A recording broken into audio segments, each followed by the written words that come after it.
Et enfin, le dernier jeu que j'ai fini sur GameCube depuis que j'ai la GameCube, il n'y en a pas beaucoup qui me restent, parce qu'il y a eu d'autres jeux, bien sûr, que j'ai fini sur cette console, mais je les ai plus, c'est Pokémon XD, le souffle des ténèbres. Donc, c'est la suite de Pokémon Colosseum. Il se passe 5 ans plus tard, toujours dans la région de Rhodes. On va du coup pas du tout avoir le même perso, mais on va retrouver des têtes connues de Pokémon Colosseum. Ça, c'est plutôt cool. Là, pareil, on va devoir capturer des Pokémon obscurs et les purifier comme dans Pokémon Colosseum. D'ailleurs, j'ai oublié de dire dans Pokémon Colosseum, je le précise ici, c'est la même chose, c'est tout en combat duo. Pour Pokémon Colosseum, c'est pareil, XD aussi. J'ai adoré ce concept de tout Pokémon duo, voilà.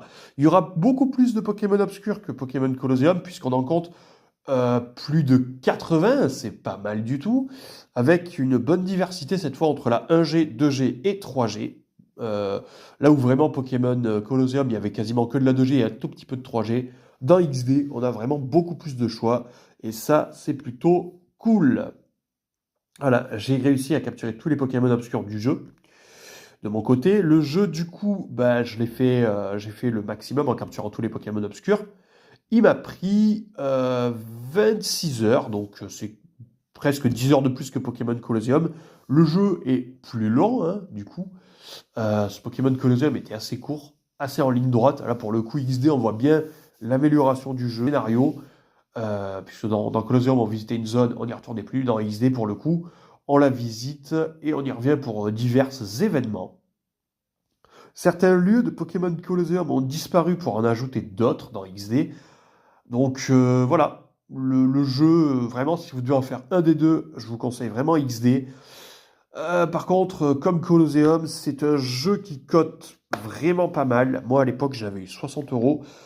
Et Powtow m'a acheté le livret en français pour me le compléter. Je le remercie, c'est un très beau cadeau.